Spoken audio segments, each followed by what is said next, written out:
Hey everybody, I wanted to hop on. So this is Homeschooling 101. Quick, basic information to know, consider when you are looking at the option of homeschooling. And obviously this has become a hot topic this year, just with everything going on in the world and school settings not being unknown this year. So I want to start off with some of the benefits of homeschooling.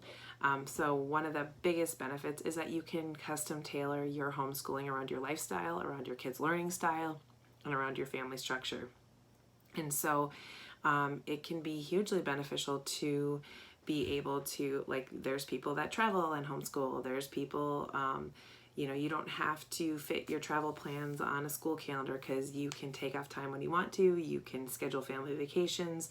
You have a husband or a wife that works opposite shifts. Sometimes maybe you guys sleep until noon now and you do school till 10 o'clock at night and whatever. So there's all these benefits that help your family structure. There's also the benefits of being able to custom tailor the education to each individual child. So when you have a kid that is excelling in one area and struggling in another, you're able to meet the needs and not put them in a box saying that you're in this grade and this is how we do this curriculum, or having them get lost in the system. So that has been beneficial to us, in particularly, like, as we've learned and grown. Our oldest is now in college and we still have little ones at home because there's 9 of them. So we've been through kind of the realm of homeschooling. Our oldest, who is now going to be, she's 18, she is going in as a college senior this fall. She did 2 years of college in high school. So she graduated high school and college at the same time with her 2-year degree, and then went on, she's getting her 4-year degree. But because of how we were able to structure her education, she was able to do that, save time, save money, all of those things.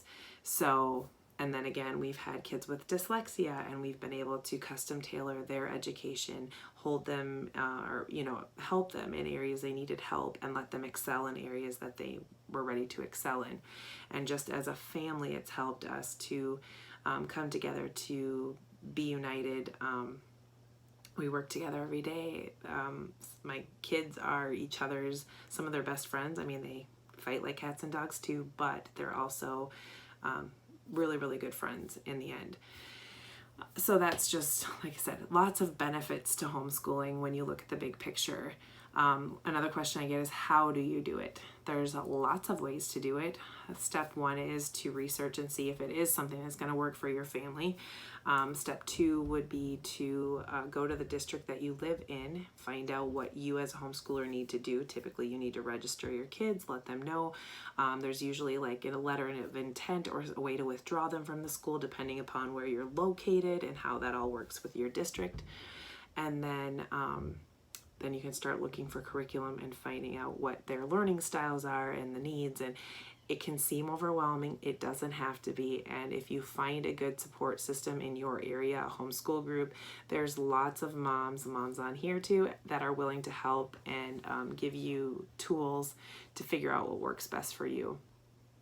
And then another thing to consider, if you're pulling your child from a public-private school, but from that school type setting, you might want to start considering things like letting them know that being homeschooled doesn't necessarily mean it's going to look like a traditional school setting. So that means that it doesn't mean that we have to sit at our desk at 7:30 in the morning and we do this.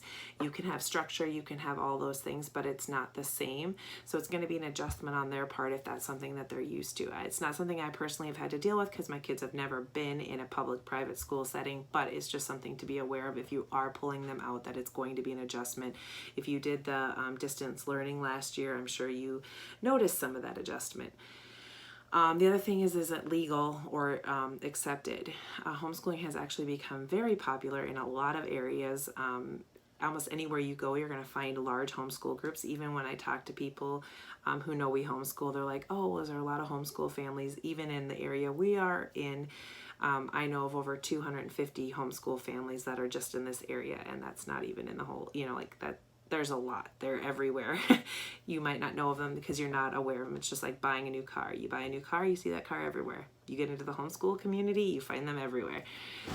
It's also legal in all 50 states. So you can legally homeschool your children in any one of the 50 states of the U.S.